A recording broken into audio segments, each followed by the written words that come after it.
Shalom, Kohala, Yahweh, Shemel, Shabbat, Hashem, Hakodash, double honor to the all apostles and the bishops of GMS, even the elders that came before them that taught us truth. Shalom, salutations to all the brothers and official words of truth and the sincerity of the hopeful elect tabernacle of Vega. The Aqua, the wisdom, learning, being a pillar of rest, 144,000.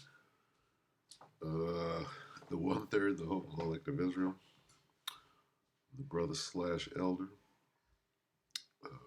This is the World War III Daily Update, and we're basically going to pick up where we left off yesterday, but I'm going to read the World War III scripture first. Revelation 11:14, the second woe is past, and behold, the third woe cometh quickly. Third woe, World War III, World War II. And if we go back chapter 2, we can see all three of them together. But instead, we'll jump straight to today's version. We watched yesterday's installment. They're actually going to call this a daily update. I believe mine was around first. It's been around for at least 3-4 years now, so mine has. I know open-minded is not that old. Anyway. 3 hours ago, Israel in panic. Iranians humiliate Israel after sabotage suspected port explosion. Going back on what was discussed yesterday, so let's get the follow-up. Let's get the update. Take it away. Yesterday, a catastrophic explosion tore through Shahid Raji port in Bandar Abbas, Iran's vital southern maritime hub, sending shockwaves across the city and igniting fires that continue to rage uncontrollably. We reported on this yesterday on our daily updates. The blast, described by eyewitnesses as apocalyptic, shattered windows in buildings up to a kilometer away, blanketed the sky with thick black smoke, and left the port a critical artery for Iran's trade and energy exports in chaos. Local authorities, grappling with the scale of the disaster, reported that the explosion originated in a cluster of shipping containers, some suspected to contain volatile chemicals. As flames spread rapidly, engulfing nearby containers and infrastructure, the city's residents were thrust into a state of shock, yet their response has been nothing short of inspiring.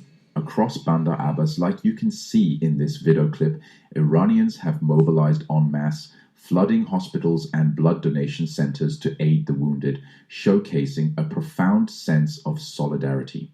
This humanitarian surge, a testament to the nation's resilience, shines as a beacon of hope amid the tragedy, reminding the world of Iran's unbreakable spirit in the face of adversity. At OMT News, I'm going to take this little opportunity to say, yeah, this is what World War III looks like.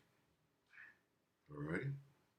Before the ICBMs, all right? So anyway, yeah, we filter this news through the scriptures. That's what makes it different. Otherwise, get the fuck out of here. Conversation.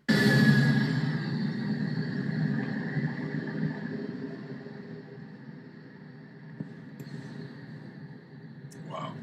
The scale of the devastation at Shahid Raji port is staggering, with satellite imagery revealing multiple fire sites and a chain reaction of explosions that have compounded the crisis. This is what World War III looks like before the ICBMs. Emergency services, stretched to their limits, have been working tirelessly to contain the blaze, but the intensity of the fires and the release of toxic gases such as ammonia, sulfur dioxide, and nitrogen dioxide have forced authorities to issue full evacuation orders for surrounding areas. The port, located just north of the Strait of Hormuz, is a linchpin of global oil trade, and its disruption has sent ripples through international markets. Yet, amid this chaos, the people of Bandar Abbas have risen to the occasion. Blood donation drives, organized spontaneously by community leaders and bolstered by social media campaigns, have seen thousands of citizens queue for hours to contribute. This outpouring of compassion reflects Iran's deep-rooted culture of collective support, a quality that has sustained the nation through decades of external pressures and internal challenges. As the fires continue to burn into the night, the human toll of the explosion is becoming painfully clear. Iranian state media reports that at least 8 people have lost their lives, with over 700 others injured, many critically. The wounded have been rushed to hospitals across Hormozgan province, where medical staff are working around the clock to save lives. The injuries range from severe burns to respiratory distress caused by inhaling toxic fumes, underscoring the urgency of the medical response. Could this be considered a first strike? Preemptive? Or, what do you call it? Agitation? Moment of crisis, the generosity of ordinary Iranians has been a lifeline. Blood donation centers, particularly in Bandar Abbas and nearby cities like Keshem, have reported an unprecedented influx of donors, with young and old alike standing in solidarity. This act of giving, often undertaken at personal sacrifice, embodies the Iranian ethos of putting community above self, a gesture that deserves global admiration for its purity and resolve. The cause of the explosion remains under intense scrutiny, with Iranian officials initially attributing it to negligence in handling flammable materials. However, whispers of sabotage have grown louder, fueled by the port's strategic importance and its recent history of handling sensitive cargo. Just weeks ago, on March 29th, a vessel resembling the MV Gyron, a sanctioned ship linked to Iran's state shipping line, was spotted at Bandar Abbas anchorage carrying sodium perchlorate, a chemical precursor to ammonium perchlorate, used in solid rocket fuel for Iran's missile program. This shipment, alongside another on the MV Golbon, was reportedly sufficient to power hundreds of medium-range missiles, including those supporting allied forces like the Yemen Armed Forces. I saw E.A. Pops, also known as the Elder Apostle Tahar, do a video on this earlier today. It was this exact information with that perchlorate, phosphorus, whatever element. He brought this out earlier. So this is hot off the press, right? I'm going to let a little more of this play, and then I'm going to go back and explain why I just cussed you out about how this is different. Oh, all you did was play the fucking video. Yeah, no, that's not all I did. The timing of the explosion, coinciding with Iran's nuclear talks in Oman, has raised suspicions that foreign actors, wary of Iran's growing military capabilities, may have orchestrated the blast to disrupt its strategic operations. What foreign actors could those be? Babylon? And Amalek? The real Amalek? All right, we'll stop it right there. I'm going to get a couple scriptures and close. No light in them. Did I get it?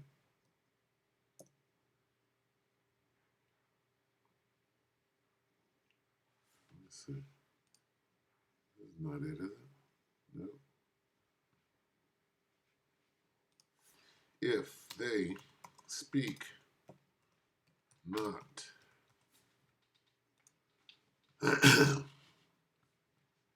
Okay, well, it was the first thing we did before we showed the open-minded thinker. We brought out a scripture. What scripture was it? This is what we did. We said, Revelation 11 and 14, the second woe is past, and behold, the third woe cometh quickly. We explained through the scriptures, right, that World War III is definitely going to come, and it's coming fast. That's the first thing we did. Then we showed you the video, right, of it coming fast. Is it World War III yet? No, but it's coming fast. That's the first thing we established. Now, just playing the news, that's not the same as establishing it in the Bible first. Okay? Now let's go back.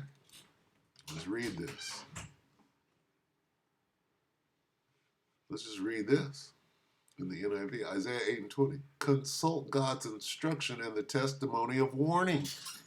See? Here's what we're doing. We're sounding the warning.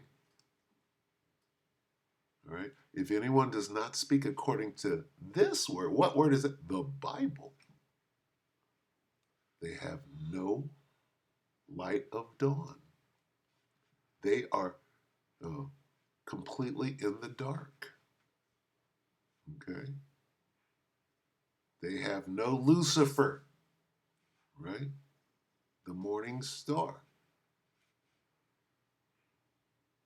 No light in them. You don't understand the 100% truth.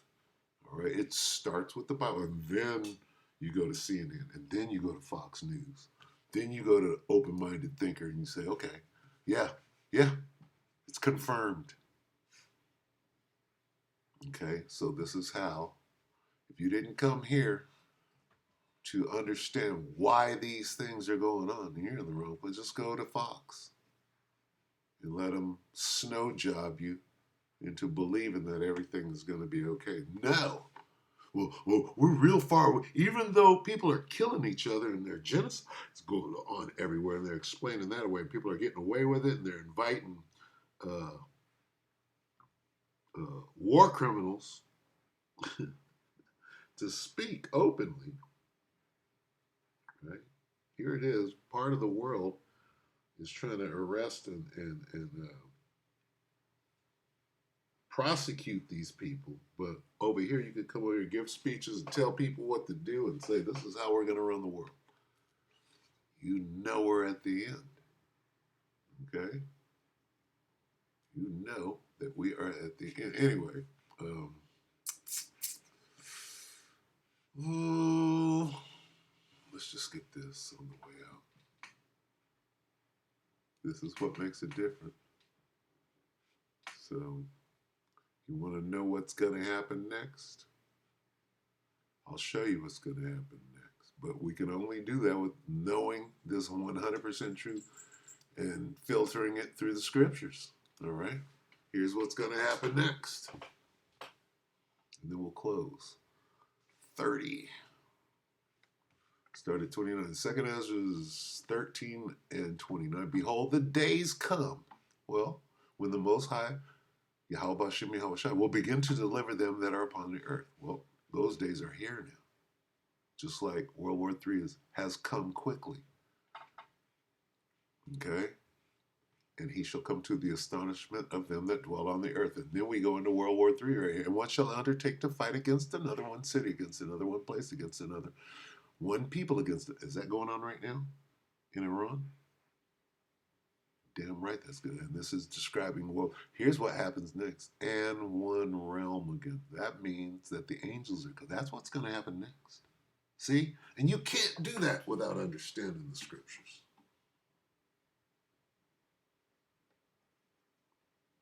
What's going to happen during this World War III? Well, they're going to be fighting each other, and then one realm, a different realm is going to, the fourth dimension is going to open up, and the angels are going to get in the fight. Now let's prove that, because that's what we do over here. All right, we're telling you what's going to happen next because it says so in the scriptures. It's not allowing me to do what I've always done. There we go. Revelation 19 and 19. And I saw the beasts and the kings of the earth and their armies gathered together to make war against him that sat on the horse and against his army. And if you don't know what that means, then so what? I just proved my point.